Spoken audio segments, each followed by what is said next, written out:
Seeking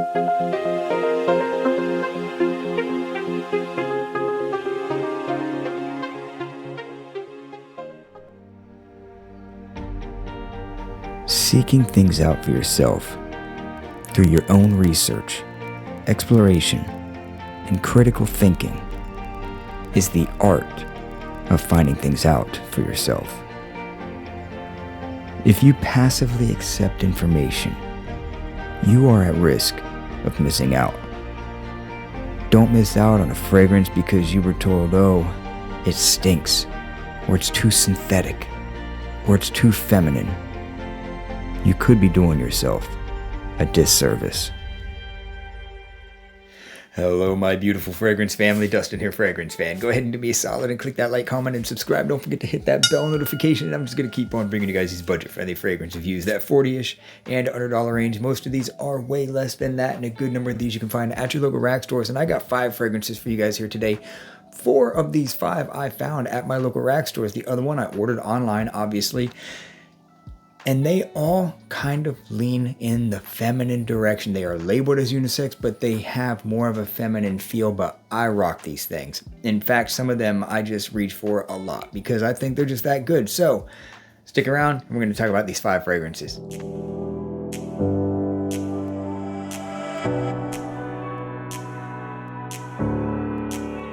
So up first, I got a Lattafa for you guys here today. It is a clone of Kylie's Eden Juicy Apple. Let me say it's a pretty good one too. It smells a lot like the original. I'm talking about Bade'e Al Oud Sublime. So basically, this one is a very crisp green apple sweet lychee. That is the life of the party in this fragrance. That crisp, tart, sweet green apple lychee. A lot of people say kind of like a gelatin, like a cherry gelatin or something like that. And it definitely does have, or like Kool-Aid, it definitely does have that kind of vibe. There's a little bit of florals in here, but more than anything else, it's a sweet green apple lychee. The bottle is pretty too. It's got a little bit of florals going on in there.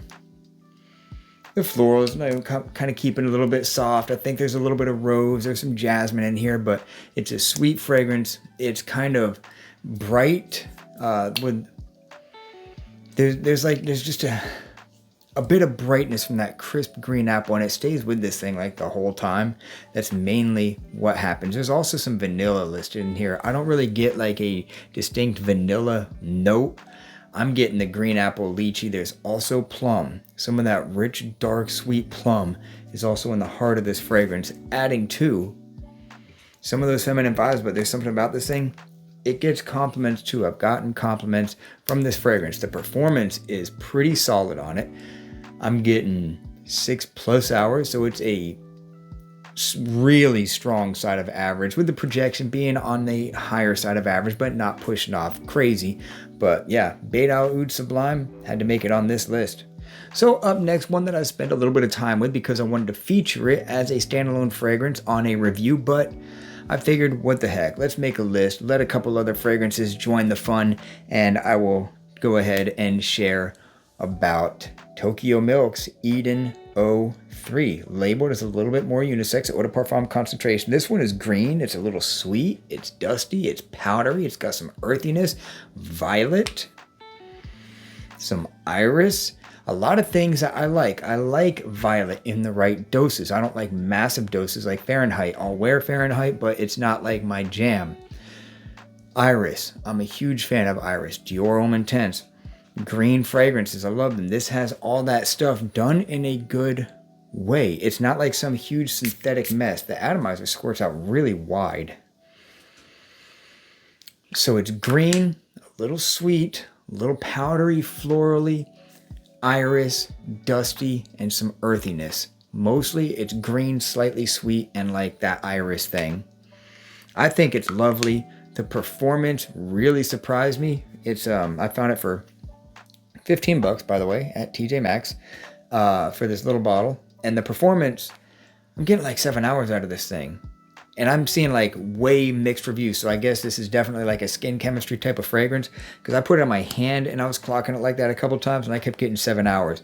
When I wear it around my collar or whatever, I kept getting this awesome little scent bubble. It doesn't project real hard, but this thing it gives me that good scent bubble for like 4 hours. It just puffs off of me every now and then. I keep smelling it. I'm like, yeah, I'm enjoying it. I love when a fragrance does that.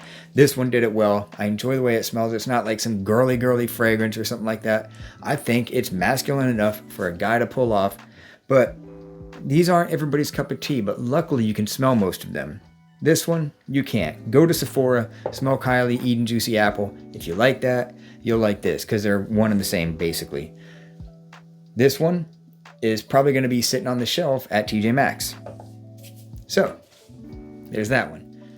Up next, one that Milestone is not being shy whatsoever about what they are cloning. When you see this bottle, you're going to know exactly that they are trying to replicate Xerjoff's Herba Pura by making this called So Pure by Milestone. Same color, same everything, same cap, better atomizer. This is when they had that atomizer game on lock. I don't know what they got going on now. So this is a fresh, sharp citrus. Fresh, clean, sharp citrus up top with a good dose of some sweet mixed fruits, almost giving it a tropical melon vibe. There's no melon or anything listed in this thing, but I kind of get a tropical melon vibe on top of that sharp, crisp citrus in the opening with a decent dose of musk. The musk is there from top to bottom. It doesn't change a whole lot. This one doesn't change a whole lot. I don't know about the original. I know what it smells like. I've never given the original any kind of full wearing or spent too much time with it or anything like that, but this is clearly replicating that. Obviously the quality isn't the same, but the scent profile is pretty darn close. And like I said, these ones you can just grab them off the shelf. This one was $13. That was a year ago I picked this thing up. It is not focusing. Move my head. There we go. Yeah, that was a year ago this thing was 13 bucks. So it's going to be at least that cheap now, I'm sure, because most of the time these things go down rather than up. So yeah, if you are looking for a tropical smelling fragrance, this one leans a little feminine, but I dig it. I wear it. Up next, one that I've been reaching for way more than I thought that I would when I first got it. When I smelled this thing initially, I said, okay, it's a feminine fragrance. A couple minutes later, I'm like, keep smelling it. I'm like, wow, I'm really digging this thing. There's something in this and I'm really, really pleased about. I ended up ordering it, and that's Maison Alhambra's Jean Lowe Métier, however in the world you pronounce that, y'all let me know. But yeah, this one right up top is mostly rose and a little bit of spice. That's what you're going to get right in the beginning. You're going to say, wow, there's a feminine fragrance, because that's what is happening. But even that is pleasant. And right underneath it is a bit of rubbery oud. Like this kind of oud that's in this one has that kind of a little bit of a rubbery thing. Not like the electrical fire, not the burning rubber or the brakes or something like that. Just a little bit of that rubbery kind of oud. As it starts to dry down, you start getting into that rich patchouli and the incense starts to come out. The spices become a little bit more sparkly and uplifting. There is just something in this juice, in this particular one, that really does me the right way. And it smells very close to what it is replicating. It's basically the same exact name. If you type this in and you look at the Louis Vuitton, you'll be like, holy cow. Like, that's why they keep changing these things. I'm pretty sure so they don't get like hit by them people or something, because man, they make that thing smell the same and look the same. That's not cool. Yeah, they should change the bottles and make them look like this or something, you know? But man, the juice in this thing is phenomenal. And the performance, I am like, it's bordering beast mode. Every single time I wear it, I'm getting like 7+ hours, 8 hours out of this thing. So it's like a baby beast because it hangs on. It doesn't push off crazy far, but it just doesn't go away on my skin right away. So that's another reason why I've been reaching for this thing. It's better for the cooler weather. It'll work in some warmer weather, but I think this thing is better for the cooler weather. And I think the rose in this is a Turkish rose because it's a light, easy rose. I think if it was a Bulgarian rose, it might not be as good in my opinion, because the way that this light, easygoing rose reacts with the patchouli and the smoky incense that's happening here, the frankincense, just really, really, man, it speaks my language. I don't know. Some of y'all might not like this thing. I dig it. I think it's phenomenal. So that's 5 fragrances that I think, even though they lean on the more unisex side, I'm going to keep on wearing them. I recommend them being checked out. And y'all let me know if you guys have any of these, what you think of these 5 fragrances, whether I'm right, whether I'm wrong, you disagree with me or not. I don't have to give you permission. You guys let me know where I'm wrong every single time. So with that, I'm out. Y'all be blessed. Take care of yourself always. And until next time.